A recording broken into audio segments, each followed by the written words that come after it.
আমাদের কথা শুনলে অনেকে ভয় পায়, আমাদেরকে সিগন্যাল দেয়, হুজুর এটা বলেন না, ওটা বলেন না। বলেন ঠিক কিনা? আওয়াজ করি আমরা, ভয় পাই। উনি মাঝখানে বসে টেনশনে বাঁচে না। আমি এক মাহফিলে গেছি, সভাপতি সাহেব ঘেমে পাঞ্জাবি ভিজে গেছে। আমি বললাম, কি গো সভাপতি, আপনার পাঞ্জাবি ভেজে, আপনার কপাল ঘামে ফোঁটা ফোঁটা পানি পড়ে? কয় হুজুর টেনশনে আসি। আমি বললাম, কিসের টেনশন? কয় আপনি কখন যে কি বলেন সেই টেনশনে আসছি। মানে কিছু পাবলিক আছে মিস কল দিয়ে ব্যালেন্স দেখে যে টাকা কাটলো নাকি, আবার আছে না নাই? আমি বক্তা বয়ান করি, উনি মাঝখানে বসেই টেনশন করতেছে। আরে শোনো, আমরা কোনো হামলা মামলার ভয় করি না, কোনো নেতা নেত্রীর ভয় করি না। আমরা সব থেকে বেশি ভয় করি আমার আল্লাহকে। কথা বলেন না কেন? কথা হবে কোরআনের, এখানে ভয় করার টাইম নাই। কোরআন দিয়ে আলোচনা করব, কোরআনের বাইরে বললে আমাকে থামিয়ে দিন, আমার জবান আটকে দেন, অসুবিধা নেই, আপত্তি করব না। কিন্তু কোরআন থেকে কথা বললে পরে, বাধা দিতে আসলে পরে থাপড়ায় দাঁত ফেলায় দেব। ঠিক কিনা ধরে বলেন? অনেকে আমাদেরকে বলে রাজনীতির ওয়াজ করবেন না। কিসের ওয়াজ করবেন না? রাজনীতি যদি কোরআনে থাকে। আমি বললে অসুবিধা আছে? তুমি লেনিন আর কার্ল মার্কসের রাজনীতি করতে পারবা, মতাদর্শের আদর্শের রাজনীতি করতে পারবা, তুমি সমাজতন্ত্র গণতন্ত্রের রাজনীতি করতে পারবা। আমি কেন একজন কোরআনের খাদেম হয়ে, মুসলিম হয়ে রাসূলুল্লাহর রাজনীতি করতে পারবো না? আল্লাহর কোরআনের রাজনীতি কেন করতে পারবো না জানতে চাই। ইনিল হুকমু ইল্লা লিল্লাহ। আল্লাহ বলেছেন, আমার জমিন আমি সৃষ্টি করেছি, আমার হুকুম ছাড়া অন্য কারো হুকুম চলবে? জোরে বলেন ঠিক কিনা? আলা লাহুল খালকু ওয়াল আমর। আমি জমিন সৃষ্টি করেছি, এই জমিনে আমি আল্লাহ ছাড়া অন্য কারো আইন চলবে না। কার কথা? রাজনীতি কি তোমাদের বাপ দাদার নাকি? আর আমরা কি ভেসে আসছি? এদেশের গাঁজাখোর রাজনীতি করে, এদেশের পতিতালয় বেশ্যারা চামড়া ব্যবসা করে, ঠিক না ধরে বলেন? এগুলো রাজনীতি করে। মমতাজ বেগমের মতো বেশ্যা পার্লামেন্টে গিয়ে নাপাক করেছে আমার পবিত্র পার্লামেন্ট, ঠিক না ধরে বলেন? এখন কিন্তু মমতাজের ফাইটটা যায়, ঠিক আছে বলেন? আগামীতে অপেক্ষা করো, খবর আরো থাকবে না। বাংলার জমিন চলবে কোরআন দিয়ে। ৯৯% মুসলমান বসবাস করে এই পবিত্র জমিনের ভিতরে।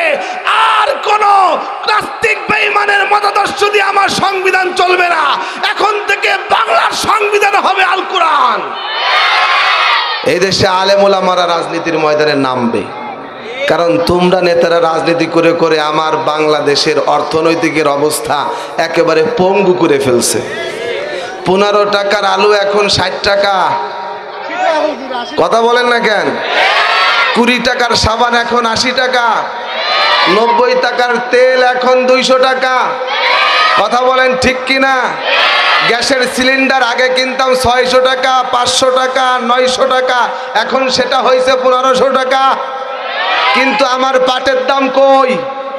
আমার গরুর চামড়ার দাম কই? চামড়ার পণ্য, চামড়ার জুতা যেটা ছিল ১০ বছর আগে ২০০ টাকা, সেটার দাম হয়েছে ২০০০ টাকা। কিন্তু চামড়ার দাম ছিল ২৫০০-৩০০০, সেটা এখন ২০০ টাকা। পাবলিকরে মদন মনে করছো? এইভাবে আর চলতে দিব না। জোরে বলেন ঠিক কিনা? আমরা স্বাধীনতার ৫২ বছর দেখা হয়ে গেছে, দেশের ভিতরে শান্তি নাই। পদ্মা সেতু হতে পারে, এরপরে নদীর নিচ দিয়ে রাস্তা করে টানেল বানাতে পারো, উন্নতি করতে পারবা, কিন্তু কোরআন ছাড়া যদি দেশ চালাইতে চাও, আল্লাহর কসম করে বলি, উন্নতি হবে কিন্তু শান্তি হবে না। শান্তি হবে কোথায়? আরে কথা বলেন না কেন? এই কোরআন কি খালি হুজুরদের? আল্লাহ কি শুধু হুজুরদের? আমলিগের আল্লাহকে? আমলিগের আল্লাহ কয়জন?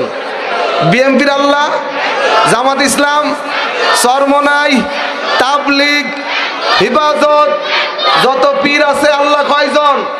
তাহলে বন্ধু, কেন তুমি আমলিগ করো, বিএনপি করো, অসুবিধা নাই, কিন্তু আল্লাহর সাথে যেমন শরীক করো না। এক রবকে যেমন মেনে নিয়েছো, আল্লাহর সংবিধান ক্যাটালগ হচ্ছে আল কোরআন, এটাকেও তুমি তোমার জীবনে মেনে নাও। জোরে বলেন ঠিক কিনা? রাজি আছি না নাই? এখন থেকে কোরআনের রাজনীতি হবে। ৫২ বছর দেখছি, দিন যায় আর খুন বাড়ে, কারণ কোরআনের আইন তো নাই। খুনি খুন করে খুনি জেলের ভিতরে যায়, 2 মাস পরে আবার জেল থেকে বের হয়ে বুক ফুলায় ঘুরে বেড়ায়। ধরে বলেন ঠিক কিনা? কিন্তু কোরআনের আইন হচ্ছে যদি কেউ খুন করে তাকে ধরো, জল্লাদ তার গলা কেটে দাও, তার গর্দান এক কপে উড়িয়ে দাও। আল্লাহর কোরআনের এই আইন যদি বাস্তবায়ন হতো দেশের ভিতরে একটা খুন থাকতো না। কোরআনের আইন হচ্ছে আস-সারিকু ওয়াস-সারিকাতু ফাকতাউ আইদিয়াহুমা।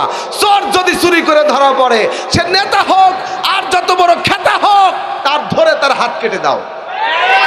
চাই সে রাস্তার টাকা চুরি করে খাক, ব্রিজের টাকা চুরি করে খাক, হসপিটালের টাকাও মেরে খায়। এমন দুর্নীতিবাদ আছে না নাই? যে চোর হোক, জুতা চোর, মোবাইল চোর, ছেঁচড়া চোর, মুরগি চোর, এরপরে রিলিফের মাল চোর, জনগণের সম্পদ নেতা কলমের খুঁজা দিয়ে 500 কোটি মারে খাইছে, সুইস ব্যাংকে টাকা পাঠাইছে। নেতারে ধরার সঙ্গে সঙ্গে জল্লাদ ডাকো। বাংলাদেশের রাজধানী ঢাকা জাতীয় মসজিদ বাইতুল মোকাররমের সামনে নিয়ে ক্রেন দিয়ে 100 ফুট উপরে উঁচু করো। এরপরে জল্লাদ এসে তার হাত কাটবে। বাংলাদেশের যত মিডিয়া আছে, বিটিভি থেকে শুরু করে ইলেকট্রিক মিডিয়া, প্রিন্ট মিডিয়া, সকলে হাজির হও, ক্যামেরা, লাইভ ক্যামেরা করো। এবং চোরের শাস্তি নেতা হোক, সাবেক নেতার বর্তমান নেতা হোক, যেই নেতাই হোক, নেতাকে ধরো, নেতার হাত কাটো। আগামীকাল থেকে দেখবে বাংলার জমিনে শান্তির হাওয়া বয়ে যাচ্ছে। দুর্নীতি তো দূরের কথা, বাংলার জমিনে একটা সাস্তা চোরও খুঁজে পাওয়া যাবে না। আর চোর বাটপার কখনো আর এমপি হতে পারবে না। কারণ যদি নেতার যদি হাত কাটা হয়, দুর্নীতি দমন কমিশন ধরবে, কাটবে কি? আর সারিকু ওয়াস-সারিকাতু ফাকতাউ আইদিয়াহুমা, চোরের শাস্তি কি? এখন নেতা সাহেব চুরি করে ধরা পড়ছে, দুর্নীতি দমন কমিশন ধরে নিয়ে গেছে, নিয়ে হাত কেটে দিয়েছে। পরের বছর নির্বাচন, নেতা সাহেব কি নির্বাচনে দাঁড়াবে? দাঁড়াইলে বক্তব্য দেবে কেমনে? আমার ভাইয়েরা হাত তো উঁচু হয় না, হাত তো কাটা। ও কেনে উঁচু করে? পাবলিক বলে হ্যাঁ রে, নেতার হাত করে, কয় নেতার হাত কাটা পড়ছে, দুর্নীতির মামলায় ধরা পড়ছে। আছে না নাই? স্বাধীনতার বয়স পেরিয়ে 52তে পাঠিলাম, নেতারা তো সবই পেল, আমরা বলো কি পেলাম? হাইরে শান্তির লাইগা কান্দা মরি, সুখের শান্তির লাইগা কান্দা মরি, শান্তির কোথাও নাই রে লেশ, দেখতে দেখতে গোল্লাই গেল আমার সোনার বাংলাদেশ। সুখ শান্তি পাইতে হলে কুরআন দিয়ে গড় দেশ। কথা বলো, কথা বলো। হায়রে সুখ শান্তি পাইতে হলে কুরআন দিয়ে গড় দেশ।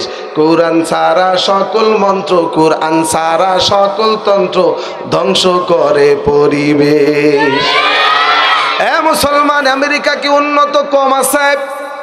এত বড় উন্নতশীল রাষ্ট্র, এই আমেরিকার মানুষের মনের ভিতরে কোনো শান্তি নাই, কারণ কুরআন ছাড়া শান্তি কখনো আসতে পারে না। যেই পুকুরের ভিতরে কুমির নাই, এই পুকুরের ভিতরে যদি আপনি দিন রাত 24 ঘন্টা 12 মাস যদি কুমির খুঁজতে থাকেন, পাবেন? কুমির খুঁজতে হলে সাগরে যাওয়া লাগবে, নদীতে যাওয়া লাগবে। তুমি যদি শান্তি পাইতে চাও বন্ধু, রাগ করে লাভ নাই। যদি শান্তি দেশের ভিতরে প্রতিষ্ঠিত করতে চাও, তাহলে কোরআনের রাজ কায়েম করো, শান্তি অটোমেটিক চলে আসবে। 3টি আয়াত তেলাওয়াত করেছি খুতবায়, অনেকে লক্ষ্য করেছেন। সূরা বাকারার 154, 55, 56। কয়টি আয়াত? ভাইজান কিছু মনে করবেন না, আমি গতানুগতিক স্বাভাবিক বক্তাদের মতো আমি ওই রকম বয়ান করতে পারি না। এটা আমার একটা কমজোরি, আমার দুর্বলতা, আমি পারি না ওইরকম বয়ান করতে।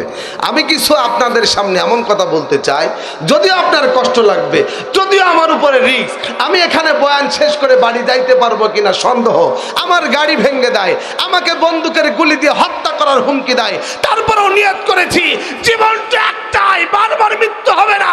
একটা জীবন যদি আল্লাহর রাস্তায় আল্লাহর হক কথা বলতে বলতে আল্লাহর জন্য যদি আমার জীবন দিতে পারি, আমার চাইতে সৌভাগ্যবান পৃথিবীতে কেউ নাই। কারণ কিছু মানুষ প্যারালাইসিসের রোগ হয়ে মারা যায়, বিছানায় প্রসাব পায়খানা করে করে মারা যায়। কিছু মানুষ রাস্তাঘাটে অ্যাক্সিডেন্ট করে দুর্ঘটনায় মারা যায়, পানিতে ডুবে আগুনে পুড়ে মারা যায়। এর চাইতে যদি আল্লাহর রাস্তায় মরতে পারে, আমার চাইতে কপালওয়ালা কি আছে রে? এই জন্য যুবক জোরে বলো, জীবন কয়টা?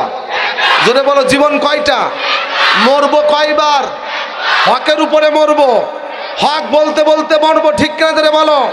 আরে সিংহের মতো 1 ঘন্টা বাঁচবি যুবক, ঠিক কিনা বলেন? বিড়ালের মতো শিয়ালের মতো 1000 বছর বেঁচেও আমাদের কোনো লাভ নাই। এই কথা বলেছিলেন আমাদের প্রিয় রাহবার আল্লামা সাঈদী, ঠিক কিনা বলেন? হকের উপরে থাকবো, বাতিলের সাথে যতদিন জীবন আছে ততদিন কোনো আপোষ চলবে না।